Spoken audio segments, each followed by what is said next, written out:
इस कार्यक्रम के पुण्यार्जक हैं सौभाग्य कोहिनूर, श्रीमान संजय जैन, श्रीमती ममता जैन परिवार, ग्रेटर कैलाश, दिल्ली। सौभाग्य भक्त श्रीमान विजेंद्र जैन, श्रीमती निर्मल जैन परिवार, गुरुग्राम। सौभाग्य भक्त श्रीमती महिमा जैन, श्री पुनीत जैन, श्रीमती सोनिका जैन, पाखी जैन, न्यू रोहतक रोड, दिल्ली। सौभाग्य भक्त श्री राजीव जैन, श्रीमती उषा जैन, असीम जैन, पार्थ जैन परिवार, ग्रीन पार्क, दिल्ली। सौभाग्य भक्त श्रीमती कनकलता जैन, श्री अजय जैन, श्रीमती संगीता जैन, शुभम जैन, अनुष्का जैन, दिल्ली। सौभाग्य भक्त श्री नरेंद्र जैन, श्रीमती संगीता जैन, पाशु जैन, श्री सौरभ जैन, श्रीमती पारुल जैन, श्री निखिल, श्रीमती शिल्पा, रिद्यान, विवांश, देवांश जैन परिवार।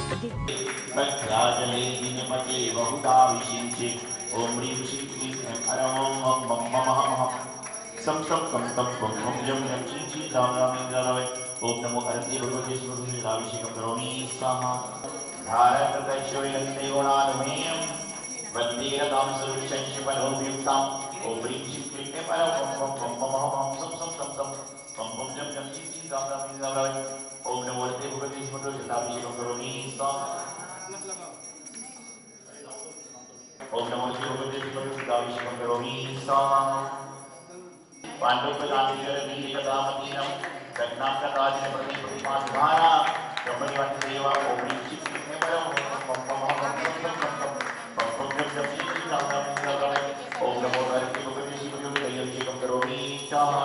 काले एकं घोरसुफलवारि भूरि ओम ह्रीं श्रीं क्लीं परं ओम बम बम बम सम सम सम सम बम बम जम जम ची ची गाम गाम गाम।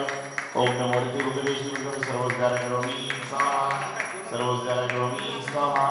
सर्वोद्धार करोमि स्वाहा। काले ये कुंभोर संप्रवारी पूरे ओम ह्रीं श्रीं क्लीं परं ओम बम बम बम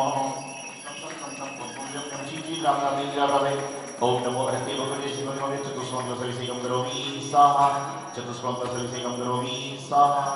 त्रिलोकमयि व्याप्ताय अनंत संसारे चक्रमणिपतनाय अनंत दर्शनाय अनंत ज्ञानाय आपादिकण्ठमरुशङ्खलवेष्टिताङ्गा गाढम्बहन्नि ओम निमरमणो बड्डमणनुजो ओम नमो रामरिवाट वटारुनु छामचिचनो ओम निकारादित्रिपुत्रविद्याशी अधिनाथाय मार्गपामदि ओम नमो रामरिवाट याशिनो ओम निसमय बोधुत्रविद्याशी अधिनाथाय मार्गपामदि इष्टस्तुतं दवैरीन्द्रे गुणैरे निवेद्या भक्त्यामया विविधिवानि विचित्रपुष्पां तम्मामि गम्यमवसासमुपैति लक्ष्मी तम्मामि गम्यमवसासमुपैति लक्ष्मी तम्मामि गम्यमवसासमुपैति।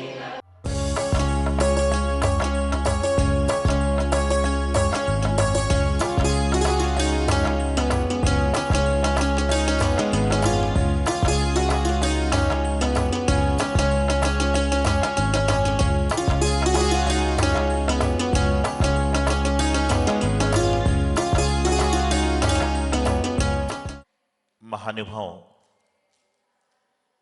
मुझे वह व्यक्ति तंग करता है। ये मैं नहीं बोल रहा हूं, ये हर कोई आजकल बोलता है कि मुझे वह व्यक्ति तंग करता है। लेकिन आज तक किसी व्यक्ति ने यह नहीं कहा कि मुझे वह व्यक्ति प्रसन्न करता है। क्या है? आजकल अधिकांशतः लोग ये बोलते हैं कि वह व्यक्ति मुझे तंग करता है, लेकिन बहुत कम लोग बोलते हैं कि वह व्यक्ति मुझे प्रसन्न करता है। ठीक है, तंग करने वाले दुनिया में बहुत हैं, तुम ही प्रसन्न करने वाले बन जाओ। तंग करने वाले दुनिया में बहुत सारे लोग हैं, तुम ही प्रसन्न करने वाले बन जाओ ना। एक व्यक्ति मेरे पास में आया, कहने लगा महाराज जी, ये व्यक्ति मुझे जब भी देखता है तो मुंह बना लेता है। तो मैंने कोई बात नहीं, बनाने दो। यह व्यक्ति मुझे देखता है तो मुंह बना लेता है। मैंने कहा कोई बात नहीं, बनाने दो। तो बोले मैं क्या करूं? मैंने कहा तुम उस व्यक्ति को देखकर मुस्कुराना प्रारंभ कर दो। यदि सामने वाला देखकर तुम्हें मुंह सिकोड़ता है, तुम उसको देखकर मुस्कुराना प्रारंभ कर दो। बोले इससे क्या होगा? मैंने करो तो। 8 दिन बाद आया, कहता महाराज जी अब उसने भी मुझे देखकर मुस्कुराना प्रारंभ कर दिया।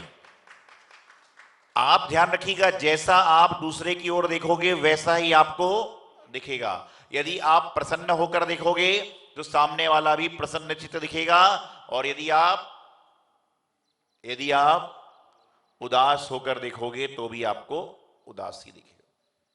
वर्तमान में रोजमर्रा की जिंदगी में सैकड़ों लोग टकराते हैं, और उन सैकड़ों हजारों लाखों लोगों में हर किसी को हर कोई याद नहीं कर सकता, हर किसी से हर कोई प्रेम नहीं कर सकता, हर किसी से हर कोई नफरत नहीं कर सकता।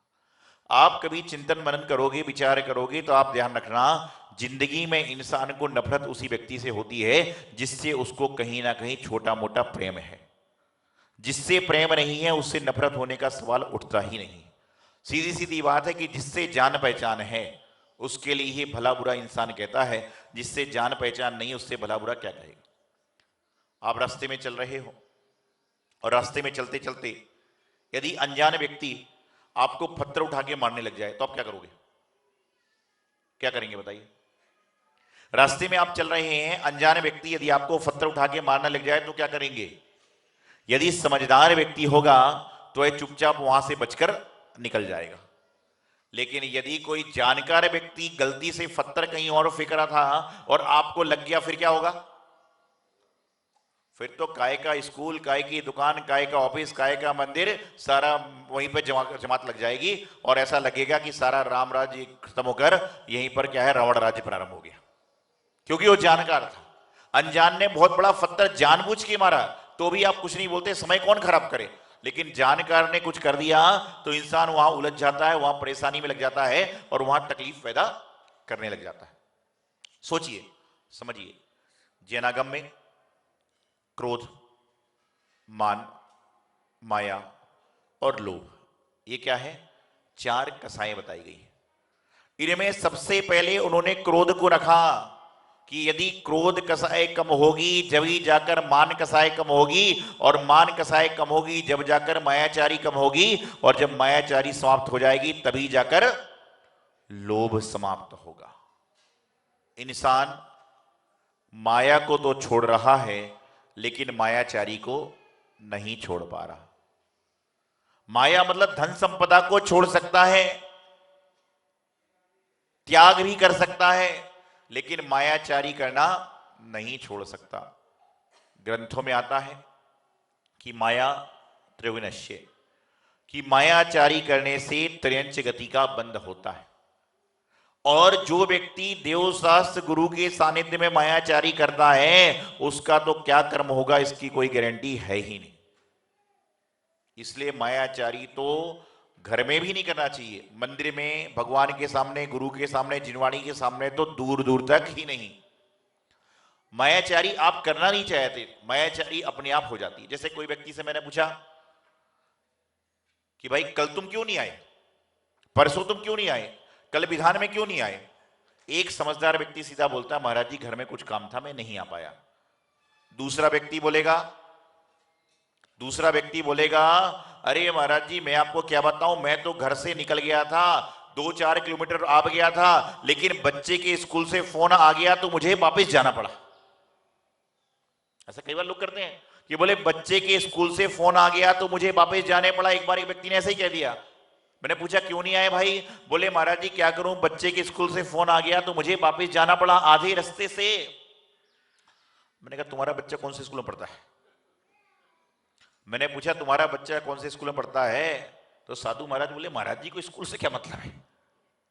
मैंने पूछा तुम्हारा बच्चा कौन से स्कूल में पढ़ता है? उसने स्कूल का नाम लिया। मैंने कहा बहुत अच्छा स्कूल है। वह बड़ा प्रसन्न बोले महाराज जी आपके आशीर्वाद से बच्चों को अच्छी शिक्षा देने का प्रयास करता हूं। लेकिन मैंने कहा तुम्हारे बच्चे के स्कूल की बहुत अच्छी खासियत है। बोले क्या खासियत है? मैंने कहा कल रविवार का दिन था और रविवार के दिन भी तेरे बच्चे का स्कूल खुला था। रविवार के दिन भी तेरे बच्चे का स्कूल खुला था कि आधे रास्ते से वापस आ गया। झूठ बोलते समय आदमी को ध्यान ही नहीं रहता वो बोल क्या रहा है, उसको ध्यान ही नहीं रहा कि कल रविवार था। उसने तो बस 2-4 बहाने हैं ना इंसान के। अच्छा एक बात बताइए कि बचपन में जब बच्चों को स्कूल नहीं जाना होता था तो कौन सा बहाना करता था? पेट का। मैंने भी किया, आप सबने भी किया होगा, क्योंकि पेट की इलाज नहीं है। और उसी तरह से क्या करें, महाराज जी के सामने 2-3 बातें बोल दो। माता पिता को दवाखाने ले गया था, बच्चे को स्कूल छोड़ने गया था, बस महाराज जी बोलेंगे नहीं। लेकिन ये तो बोल भाई कि रविवार को स्कूल बंद रहता है, रविवार को भी स्कूल छोड़ने गया था। तो ऐसे करने से पाप का बंध होता है, मायाचारी होती है। आप सीधा बोलिए ना, भाई नहीं आ पाया, बात खत्म है, कौन सा तुम्हारे पीछे लग जाएंगे, और 2 बात बोल देंगे तो कोई बात सुन लो, आशीर्वाद समझिए। तो जीवन में कई तरह से क्या करता है इंसान, क्रोध कसाई के माध्यम से, मान कसाई के माध्यम से, माया के माध्यम से, लोभ के माध्यम से क्या करता है इंसान, देव शास्त्र गुरु के सामने भी असत्य भाषण कर लेता है। और मैं तो एक बात जानता हूं कि इंसान को कभी भी अपने माता पिता से, डॉक्टर से, राजा से, ज्योतिषी से, पंडित से और गुरु से असत्य भाषण जिंदगी में करना ही नहीं चाहिए।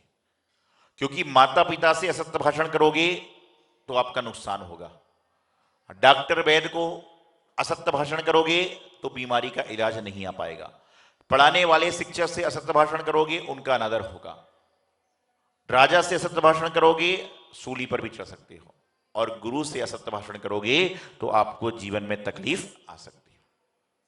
जीवन में तकलीफ मुक्त होना है तो जिस तरह से कहते हैं कि मंदिर में खाली हाथ नहीं जाना, मंदिर में खाली हाथ नहीं जाना, उसी प्रकार से देव शास्त्र गुरु के पास जाओ तो मन के अंदर कुविचारों को लेकर मत जाओ, वहां पर तो खाली होकर जाओ तो अच्छी बातों को लेकर आओगे। और यहां पर बैठे बैठे भी क्या चल रहा है, इंसान 3-4 काम करता है। एक कान से प्रवचन सुन रहा है, एक कान से प्रवचन सुन रहा है, ये भी कहीं ना कहीं सुनने आया हुआ है। तो क्या करता है इंसान, एक कान से क्या करता है, प्रवचन सुनता है, और हाथ में नमोरी हंताड़म, और एक हाथ में उदक चंदन, और उसके बाद में चौथे हाथ में पद्म पुराण का स्वाध्याय बाद में चल रहा है।